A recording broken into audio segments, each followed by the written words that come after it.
जय जगन्नाथ आपण मानक प्रेज्योति सोयल को स्वागत।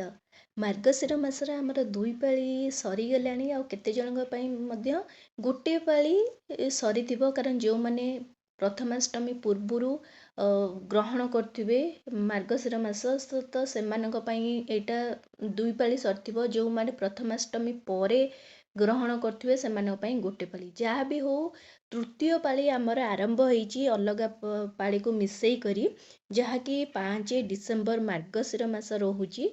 देखु एबे बहुत जन मानकर प्रश्न थिबो जे आमर शरण आरंभ हो जाउची तो आमे माण बसई पारिबु कि नाही कौन करिबु तो शरण में माण बसैबा ठीक कि भूल तो एमती बहुत सारा क्वेश्चन माइंड रे चलथिबो। चलंतु जानिबा ए वीडियो रे जे आपण कौन करिवे देखंतु मु फर्स्ट आपण को खड़ीरत्न पंजिका ही शूट करी देखौची। आमर डिसेम्बर 4 तारिख दिन शरण आरंभ हो जाउची जहाँकि डिसेम्बर 9 तारिख दिन आपणकर शरण शेष होउची। से अनुसार देखिले 5 डिसेम्बर गुरुवार दिन आमर मार्गशीर मासर तृतीय पाली पड़ुची तो शरण रे आमे माण बसई परिबा कि नाही। देखंतु मो वीडियोटा को बहुत लंबा करिबि नै आपन को जहा माने लेखाई छै शॉर्टकट रे आपन कहबी जहा कि आपन को बहुत सुविधा हबो सब जानिया पे। देखंतु आपन जदि गरुड़ पुराण पढ़ुथिबे तो गरुड़ पुराण रे लेखाई जाइछि जे माने कोनोसी कारण मु आपन को लंबा स्टोरी कहूने शॉर्टकट रे कहूची। इंद्रदेव को माने कोनोसी पाप करथिबारु काहार जण बद्ध करथिबारु इंद्रदेव को ब्रह्म हत्यार पाप लागिथिला। तो इंद्रदेव को जो ब्रह्म हत्यार पाप लागिथिला तो सेति पई सी कोन करथिले पृथ्वी लोक को आसी करी तांकर सही पापर प्रायश्चित करने को बसीथिले। तो से समय इंद्रदेव जो भार कार्य तांकर जो दायित्व थिला से सब दायित्व सब अटकी पड़ता। तो सेति पई कौन करथिले तो इंद्रदेव ब्रह्म हत्यार जो पातक को सी कौन करथिले 6 भाग करथिले। तो 6 भाग करथिले से 6 भाग माने तांको ब्रह्म हत्यार पापर मुक्त करिया पई तो से 6 भाग करी 6 जन को दिया हैतिला जे से तांकर पाप को सबू हरण कर दियंतु। तो प्रथम पाप दिया हैतिला नारी को सेति पई नारी माने ऋतुस्राव होइते ऋतुमती होइथांती सेही पापर प्रभावरु। द्वितीय दिया हैतिला अग्निदेव को अग्निदेव जेतले माने पूरा जोर जोर जली थांती आमे जदि तांको ऊपर अग्नि जेतले शांत हो जांती कि आमे पानी पके दउ सेतरु धुआं हो जाए सेटा तांकर गोटे अंशर पाप से धुआंमय हेकिना समस्त को कष्ट देबे। तृतीय पाप होचे वृक्ष वृक्ष गोटे समय आसीता जो समय पत्र झड़ा दे थाए फल पुष्प ता देहरे न थाए सेटा वृक्षर गोटे गछर होची पाप। चतुर्थ होची धरा आम पृथ्वी माँ आमर माटी माँ को पाप दिया हैतिला जे ता उपरे मलमूत्र करिबा सेटा होची गोटे पाप। पंचम होची नदी नदी गोटे समय आसता है जमी खरा दिने पूरा से सुखी जाए शुष्क हो जाए सेटा नदीर होची पाप।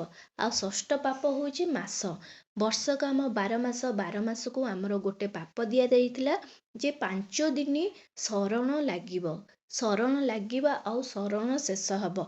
तो तेणु करी सही समय रे किछि नुहे आपन जदि पढ़िबे आपन निजे जानि परिबे प्रत्येक मासरे 5 दिनर शरण आरंभ आउ शरण शेष होता है।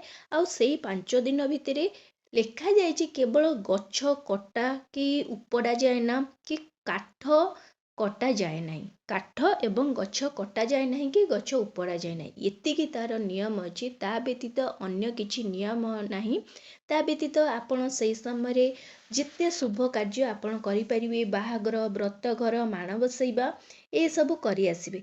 किंतु देखंतु जहा नियम गरुड़ पुराण लिखा जाइछि मु आपनको जस्ट कहली हाँ से समय आपण सब किछि करि परिबे। किंतु आपणक साइड रे जदि अछि नै आमे शरण रे माण बसैबुनु ताहले आपणक सेटा चिंताधारा आपण न बसई पारती। किंतु आपण गोटे नुआ कथा जानी थांतु जे शरण रे सेमती किछि प्रथा नाही केवल अच्छी जे गछ उपड़ा जाए ना कि गछ कटा जाए ना ता व्यतीत आपण सबु शुभ कार्य करि परिबे। ଆପଣ ଦେଖନ୍ତୁ, ଆପଣ ଯଦି ମାଣ ଯେକୌଣସି କାରଣ ଯେଉଁମାନେ ବସେଇ ସାରିଥିବେ ମାଣ ବସେଇ ସାରିଥିବେ, ଯେଉଁମାନେ ମାଣ ମାନେ ବସେଇ ନଥିବେ ସେମାନେ ଡିସେମ୍ବର 5ରେ ଗୁରୁବାର ଦିନ ମାଣ ବସେଇ ପାରିବେ। ଯେହେତୁ ଆମର ଶୁକ୍ଳପକ୍ଷ ଷ୍ଟାର୍ଟ ହେଇଯାଉଛି, ଶୁକ୍ଳପକ୍ଷ ଆରମ୍ଭ ହେଇଯାଉଛି, ଆଉ ଶୁକ୍ଳପକ୍ଷରେ ନୂଆ କାର୍ଯ୍ୟ ମଧ୍ୟ କରାଯାଇଥାଏ, ତ ଆପଣ ମାଣ ସେଦିନ ବସେଇ ପାରିବେ। ଦେଖନ୍ତୁ, ମାଣ ବସେଇବାର ମଧ୍ୟ ନିୟମ ରହିଛି। ଦେଖନ୍ତୁ, ଯଦି ଆପଣ ମାଣ ବସେଇ ସାରିଛନ୍ତି ତାହେଲେ ଆପଣ ବିଧିବଦ୍ଧ ଭାବରେ ଯେମିତି ପୂଜା କରିବା କଥା ମାଙ୍କୁ ସେମିତି ପୂଜା କରିପାରିବେ। ପଞ୍ଚୋପଚାର ପୂଜା ଯେମିତି ଆପଣ କରନ୍ତି, ତା ବ୍ୟତୀତ ମାଙ୍କୁ ଯେଉଁ ପ୍ରିୟ ଜିନିଷ ସବୁ ଲାଗେ ସେଇ ଜିନିଷ ମାନେ ଅର୍ପଣ କରିପାରିବେ। ଯେମିତି 3 ଧୂପରେ ପୂଜା କରାଯାଏ, ସକାଳ ପୂଜା, ତାପରେ ଦ୍ୱିପହର ପୂଜା, ସନ୍ଧ୍ୟା ପୂଜା, ତା ସହିତ ଭୋଗ 3 ବେଳାର ଭୋଗ ମଧ୍ୟ ଆପଣ ଅର୍ପଣ କରିପାରିବେ। ଯେଉଁମାନେ ମାଣ ବସେଇ ନାହାନ୍ତି, ନୂଆ ପ୍ରଥମ କରି ତୃତୀୟ ପାଳିରେ ମାଣ ବସଉଛନ୍ତି, ସେମାନେ ତାଙ୍କର ଯେମିତି ବିଧିବଦ୍ଧ ଭାବରେ ମୁଁ ଆପଣଙ୍କୁ ପୂର୍ବରୁ ଗୋଟେ ଭିଡ଼ିଓ ଅପଲୋଡ଼ କରିଥିଲି ଯେ ମାର୍ଗଶିର ମାସରେ କେମିତି ସମ୍ପୂର୍ଣ୍ଣ ପୂଜାବିଧି ରହିଛି ମାଣ ବସେଇବାର, ଆପଣ ସେ ଭିଡ଼ିଓ ଦେଖିପାରିବେ। ସେଇଥିରେ ଆପଣ ନୂଆ ଭାବରେ ମାଙ୍କୁ ମାଣ ବସେଇ ପାରିବେ, ମାଣ ବସେଇ ମାଙ୍କୁ ପୂଜା କରିପାରିବେ। ତା ବ୍ୟତୀତ ମାଙ୍କୁ 3 ଧୂପରେ ମଧ୍ୟ ପୂଜା କରିବେ। ସେଇ ଦିନରେ ଆପଣ କ'ଣ ଭୋଗ ଲାଗିବ ଦେଖନ୍ତୁ। ସେଦିନ ଆପଣ, ମୁଁ ଯଦି ଖଡ଼ିରତ୍ନ ପଞ୍ଜିକାର ହିଁ ଦେଖେଇବି ସୁଟ୍ କରି, ତ ତୃତୀୟ ପାଳିରେ ଲେଖା ହେଇଛି ଦହି ଓ ଗୁଡ଼। ଦହିରେ ଆପଣ କୌଣସି ଗୋଟେ ଜିନିଷ ତିଆରି କରି, ଯେମିତି ଦହି ପଖାଳ କି ଦହି ଭାତ ଆପଣ ତିଆରି କରି ମାଙ୍କୁ ଭୋଗ ଲଗେଇ ପାରିବେ। ଗୁଡ଼ରେ ଆପଣ କ'ଣ କରିବେ, ଗୁଡ଼ରେ ଯେକୌଣସି ଆପଣ ପଣା ଭୋଗ ହଉ, ଆପଣଙ୍କ ଗୁଡ଼ରେ କୌଣସି ମିଠା ଭୋଗ ହଉ, ତା ଆପଣ ପ୍ରସ୍ତୁତ କରି ମାଙ୍କୁ ମଧ୍ୟ ଭୋଗରେ ଲଗାଇ ପାରିବେ। ଯେହେତୁ ସେଦିନ ଚତୁର୍ଥୀ ତିଥି ଅଛି, ଆଉ ଆପଣ ଡାଲମା ବି ମାଙ୍କ ପାଖରେ ଭୋଗ ଲାଗେ, ତ ଡାଲମାରେ ଆପଣ ସେଦିନ ମୂଳା ପକେଇବେ ନାହିଁ, ବିଲକୁଲ ବି। ମୂଳା ସେଦିନ ନିଷିଦ୍ଧ ଖାଦ୍ୟ, ମାନେ ମୂଳା ସେଦିନ ଆମିଷ ସହିତ ସଦୃଶ। ତେଣୁ ମୂଳା ଆପଣ ଡାଲମାରେ ପକେଇବେ ନାହିଁ କି ମୂଳା ଖାଇବେ ନାହିଁ। ତା ବ୍ୟତୀତ ଆପଣ ବେଲ ମଧ୍ୟ ସେଦିନ ଖାଇବେ ନାହିଁ। ଏଇ 2ଟି ଜିନିଷର ବାରଣ ରହିଛି। ତା ବ୍ୟତୀତ ଦେଖନ୍ତୁ, ବହୁତ ସାରା ଏବେ ଦେଖନ୍ତୁ 2 ପାଳି ଯାଇଥିବ, ଏବେ ବହୁତ ସାରା ପ୍ରଶ୍ନ ରହୁଛି ଯେ ବାହାରେ ଯଦି ଆପଣମାନେ ରହୁଛନ୍ତି ମାଣ ବସେଇ ପାରିବେ କି ନାହିଁ, ମାସକ ସାରା ମାଣ ବସେଇ ରଖିପାରିବେ କି ନାହିଁ, ମାଣ ନ ବସେଇ ଆମେ ପୂଜା କରିପାରିବା କି ନାହିଁ, ଏମିତି ବହୁତ ସାରା କୋଶ୍ଚିନ୍ ରହୁଛି।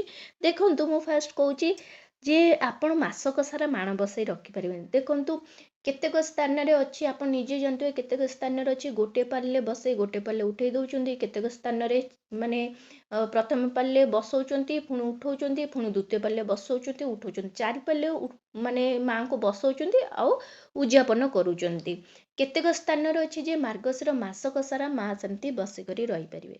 ହଁ, ମୁଁ ଆପଣଙ୍କୁ କହିବି, ମାସକ ସାରା ଆପଣ ମାଣ ବସେଇ ରଖିପାରିବେ, କିନ୍ତୁ ତାର ଯେଉଁ ନିୟମ ଅଛି, ଆପଣଙ୍କୁ ନୀତି ନିୟମ ଅଛି ମାନିବାକୁ ପଡ଼ିବ। ଯେମିତି ପ୍ରତି ଆପଣ ଗୁରୁବାରେ ଯେଉଁ ନିୟମ ସବୁ ମାନୁଛନ୍ତି, ଯେକୌଣସି ନିୟମ, ତ ଆପଣ ମାସକ ସାରା ସେଇ ନିୟମ ପାଳନ କରିବେ। ଯେମିତିକି ଆପଣ ଗୁରୁବାର ଦିନ ପୁରା ମାନୁଛନ୍ତି ଯେ ଆପଣ ବିନା ପିଆଜ ରସୁଣ ଆମିଷ ଖାଦ୍ୟ ଖାଇବେ ନାହିଁ, ତ ମାସକ ସାରା ଆପଣ ବିନା ପିଆଜ ରସୁଣ ଆମିଷ ଖାଦ୍ୟ ଖାଇବେ ନାହିଁ।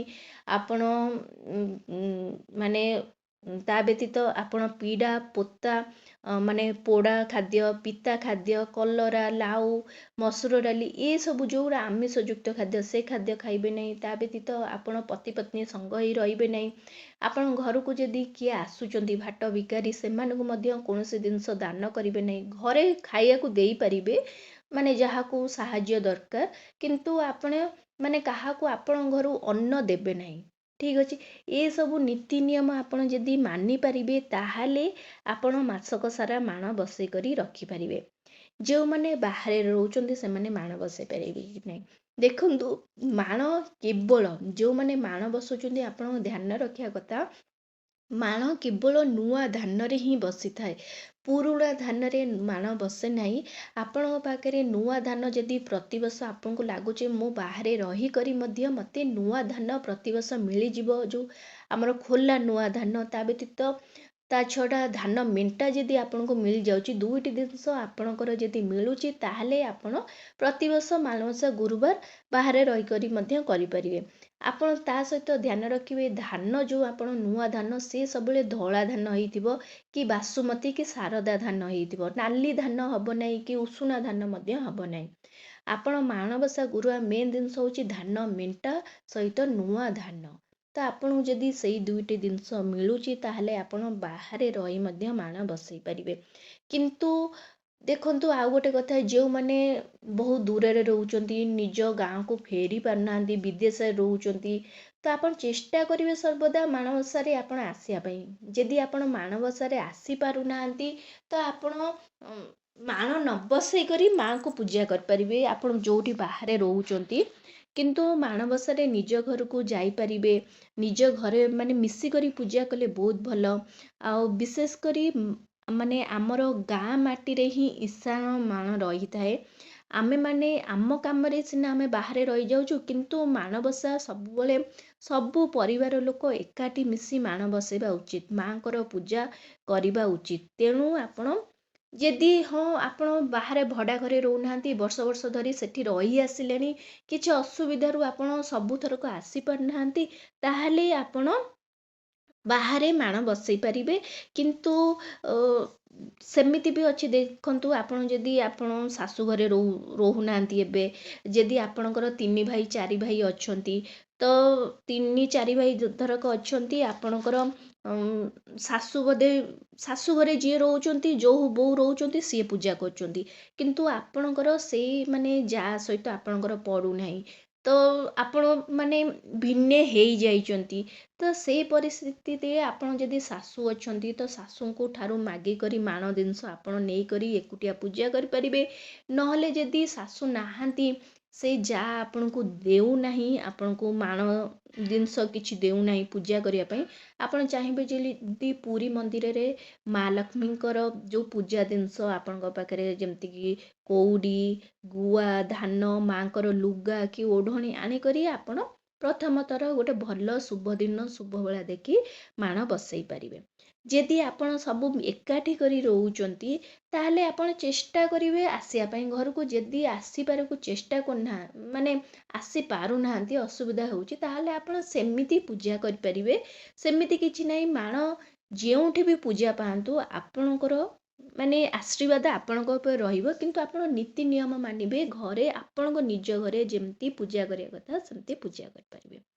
ଯଦି ଆପଣଙ୍କ ଶାଶୁ ଘରେ ମାଣବସା ନାହିଁ, ଯଦି ଏଇ ଦିନରେ କିଏ ଜନ୍ମ ନେଇଛି କି କିଏ ମରିଯାଇଛି, ତ ସେ ସମୟରେ ମଧ୍ୟ ମାଣବସା ହୋଇନଥାଏ। ଯଦି ଆପଣଙ୍କୁ ବହୁତ ଇଚ୍ଛା ହେଉଛି ନୂଆ କରି ପ୍ରଥମ ଥର ମାଣ ବସେଇ ପାଇଁ ଯଦି ଚାହୁଁଛନ୍ତି, ତାହେଲେ ଆପଣ ମଧ୍ୟ ପୂଜା କରିପାରିବେ। ଆପଣ ଆପଣଙ୍କ ପାଖ ଆଖରେ ମନ୍ଦିର, ମାଆଙ୍କର ମନ୍ଦିର ଯାଇକି ପୁରୀରୁ ଆପଣଙ୍କ ମାଆଙ୍କ ଲକ୍ଷ୍ମୀ ମନ୍ଦିରରୁ ପୂଜା ଜିନିଷ ଆଣି ଗୋଟେ ଶୁଭ ଦିନ ଶୁଭ ବାର ଦେଖି ଆପଣ ମାଣ ବସେଇ ପାରିବେ। ସେମିତି କିଛି ଅସୁବିଧା ନାହିଁ। ତ ଆପଣ ଏଇସବୁ ଜିନିଷ ଆପଣ କରିପାରିବେ। ଦେଖନ୍ତୁ, ମାଣ ବସେଇବାଟା ବଡ଼ ଜିନିଷ ନୁହେଁ। ବଡ଼ ଜିନିଷ ହେଉଛି ମାଣର ଯେଉଁ ଜିନିଷ ସବୁ ମିଳେ, ମେନ୍ ହେଉଛି ନୂଆ ଧାନ ମେଣ୍ଟା। ତ ସେଇ ଦୁଇଟା ଜିନିଷ ଆପଣଙ୍କ ପାଖାପାଖି ଯଦି ସର୍ବଦା ସବୁ ବର୍ଷ ମିଳୁଛି, ତାହେଲେ ଆପଣ ବସେଇ କରି ରଖନ୍ତୁ। ଯଦି ଆପଣଙ୍କୁ ସେତିକି ସୁବିଧା ହେଉନାହିଁ, ତ ତାହେଲେ ଆପଣ ବସାନ୍ତୁ ନାହିଁ, କାରଣ ସେଇଟା ଥରେ ମାଣ ବସିଲେ ତାପରଠୁ ମାଣ ମାନେ ସେମିତି ଗୋଟେ ବର୍ଷ ବସଉଛନ୍ତି ନା, ସେଟା ଆରମ୍ଭ କରୁଛନ୍ତି ମାନେ ସେଟା ଆରମ୍ଭ ହେଇକରି ରହିବ, ତାକୁ ମଝିରେ ମାନେ ପୂର୍ଣ୍ଣଚ୍ଛେଦ ଆପଣ ପକେଇବେ ନାହିଁ। ଏହିପରି ଭାବରେ ଆପଣ ମାଣର ଛୋଟ ଛୋଟ ଜିନିଷ ଆପଣ ଜାଣିବାକୁ ପାଇଲେ। ଆଶା କରୁଛି ଆପଣଙ୍କୁ এই ଭିଡ଼ିଓଟି ବହୁତ ପସନ୍ଦ ଆସିଥିବ। ଯଦି ଆସିଛି ତାହେଲେ ଏଇ ଚ୍ୟାନେଲକୁ ଜଲ୍ଦି କରି ଲାଇକ୍, ସେୟାର ଆଣ୍ଡ ସବସ୍କ୍ରାଇବ୍ କରିଦିଅନ୍ତୁ। ନମସ୍କାର।